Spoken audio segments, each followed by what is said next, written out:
दस्तक के सभी दर्शकों को जय भीम। एक खबर आई है अमेरिका से जिससे भारत सरकार को, मोदी और अमित शाह की सरकार को बड़ा झटका लगा है। भाजपा और संघ को बड़ा झटका लगा है।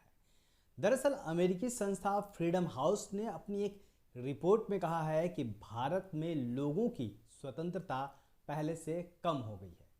रिपोर्ट में कहा गया है कि भारत एक स्वतंत्र देश से आंशिक रूप से स्वतंत्र देश में बदल गया है। दरअसल इस रिपोर्ट में पॉलिटिकल फ्रीडम और मानवाधिकार को लेकर कई देशों में रिसर्च किया गया, जिसके बाद यह रिपोर्ट सामने आई है। रिपोर्ट में स्पष्ट तौर पर लिखा है कि 2014 में सत्ता परिवर्तन के बाद, यानी कि भाजपा की सरकार आने के बाद, भारत में स्वतंत्रता में लोगों को जो स्वतंत्रता हासिल हुई थी उसमें गिरावट आई है। इस रिपोर्ट में राजद्रोह के केस का इस्तेमाल, मुस्लिमों पर बढ़ रहे अत्याचार, उन पर बढ़ रहे हमले, लॉकडाउन के दौरान लगाए गए प्रतिबंधों का भी जिक्र है।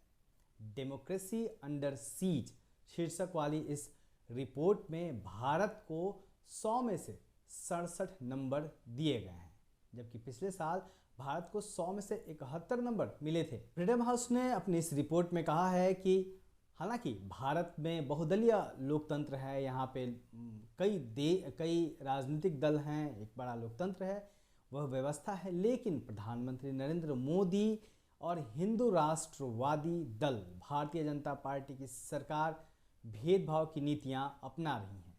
इस दौरान हिंसा बढ़ी है और मुस्लिम आबादी इसका शिकार हुई है।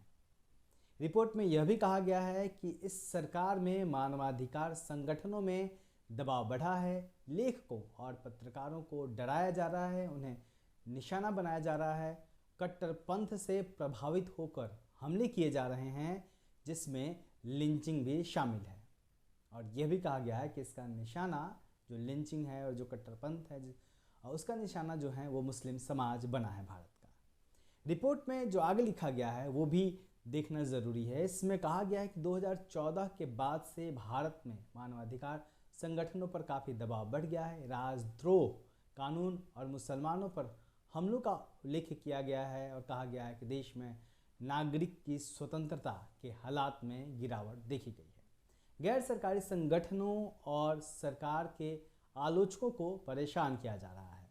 अभी हाल ही में जो खबर आई है जिसमें फिल्म इंडस्ट्री के कुछ लोगों पे रेड डाली गई है, उसको भी इसी से जोड़ कर देखा जा रहा है, क्योंकि जो लोग भी, जैसे अनुराग कश्यप हो गए या फिर तापसी पन्नू हो गई, वो लगातार आवाज़ उठाते रहे हैं, सरकार की जो कमियां हैं उस पर कहते रहे हैं, बोलते रहे हैं, और इसको लेकर भी। तो इस तरीके की जो तमाम घटनाएं हुई हैं, मनदीप पूनिया की जो गिरफ्तारी हुई थी जिस तरीके से, और जिस तरीके से तमाम और युवाओं को परेशान किया गया इस सरकार में, तमाम लोगों को जेलों के अंदर डाला गया, जिन लोगों ने भी अपनी बात कहनी चाहिए, तमाम एक्टिविस्ट शामिल हैं, उन्होंने अपनी बात कहनी चाहिए, उन लोगों को परेशान किया गया। इन तमाम चीज़ों को देखते हुए इस रिपोर्ट में भारत में कहा गया है, भारत के बारे में कहा गया है कि भारत में स्वतंत्रता नहीं बल्कि आंशिक रूप से एक स्वतंत्रता है यहाँ के लोगों को।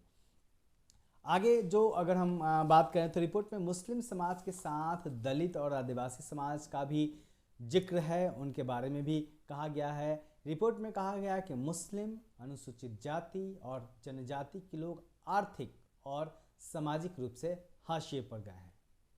ऐसा नहीं है, यहाँ एक चीज़ यह भी ध्यान देखना होगा कि ऐसा बिल्कुल नहीं है कि सिर्फ आरोप लगाए गए हैं तमाम तरह के, बल्कि भारत की सीधी आलोचना करने की बजाय इस आलोचना का आधार भी बताया गया है। आखिर इस रिपोर्ट में क्यों कहा जा रहा है कि भारत में अब आंशिक रूप से स्वतंत्रता है लोगों को, उसका आधार बताया गया है।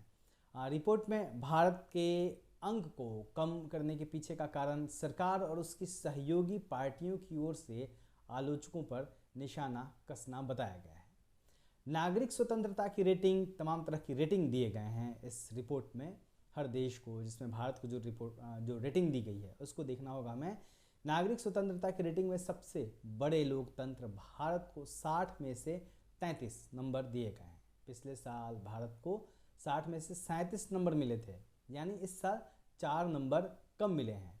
जबकि भारत में राजनीतिक अधिकारों पर दोनों सालों का स्कोर 40 में से 34 रहा है। तो ये चीज़ देखना होगा। इस रिपोर्ट में पिछले साल कोरोना वायरस का भी जिक्र किया गया है, उसके बाद जिस तरीके से लॉकडाउन लगाया गया उसका भी जिक्र किया गया है। लॉकडाउन की चर्चा करते हुए इसको खतरनाक बताया गया है। इसमें लिखा गया है कि सरकार की ओर से पिछले साल लागू किए गए लॉकडाउन खतरनाक थे। इस दौरान लाखों प्रवासी मजदूरों को पलायन करना पड़ा और उनको तमाम दिक्कतों से गुजरना पड़ा।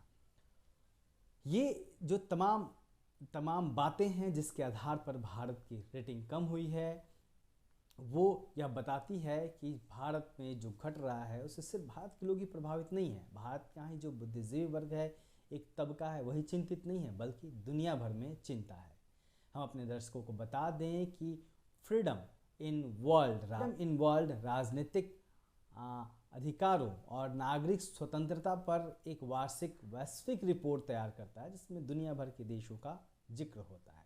इस रिपोर्ट में 1 जनवरी 2020 से लेकर 31 दिसंबर 2020 तक, यानी पूरे एक साल के भीतर तकरीबन 25 बिंदुओं को लेकर 195 देशों और 15 प्रदेशों पर शोध किए गए हैं। और भारत को लेकर जो बात आई है वह आप सबके सामने है, और यह एक भारत में नए बहस को जन्म ले चुका है। तमाम राजनीतिक दलों ने इस पर टिप्पणियाँ की है। बहुजन समाज पार्टी के जो राष्ट्रीय अध्यक्ष हैं मायावती जी, उन्होंने इस पर ट्वीट किया है और चिंता जताई है और तमाम लोगों से अपील की है कि इसके बारे में सोचना होगा। और जिस तरीके से लगातार देखा गया है पिछले कई सालों में, जब से यह सरकार आई है, जिसका जिक्र इस रिपोर्ट में है कि तमाम जो भी बुद्धिजीवी हैं या फिर जो लोग भी सरकार से असहमति रखने वाले लोग हैं, उन पे कठोर कार्रवाइयाँ की जा रही हैं। उनको तमाम तरह के आरोप लगाकर जेलों के अंदर डाला गया है। और अभी हाल ही के दिनों में, पिछले दिनों, जो एक वाशिंगटन पोस्ट ने अपनी रिपोर्ट में खुलासा किया था कि कोरे गांव की जो घटना थी, कोरे गांव की घटना में जिन लोगों को आरोपी बना के गिरफ्तार किया गया था, उसमें कई लोग ऐसे भी थे जिन पे पीएम के मर्डर की साजिश रचने का आरोप लगाया गया था।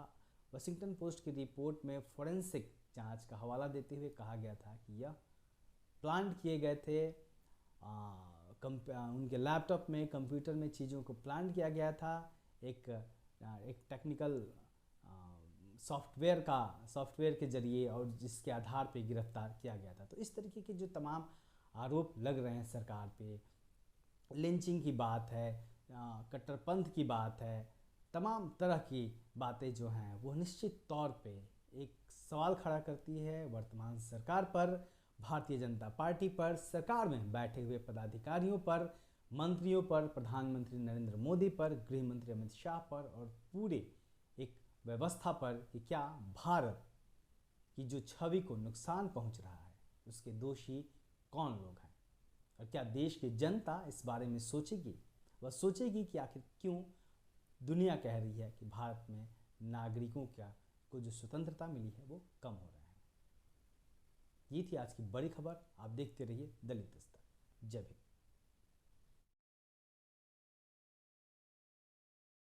दलित दस्तक आपका अपना चैनल है। यह चैनल आपकी आवाज उठाने के लिए है। इसको जरूर सब्सक्राइब करें और अपने दोस्तों से भी करवाएं। बेल आइकॉन पर भी जरूर क्लिक करें।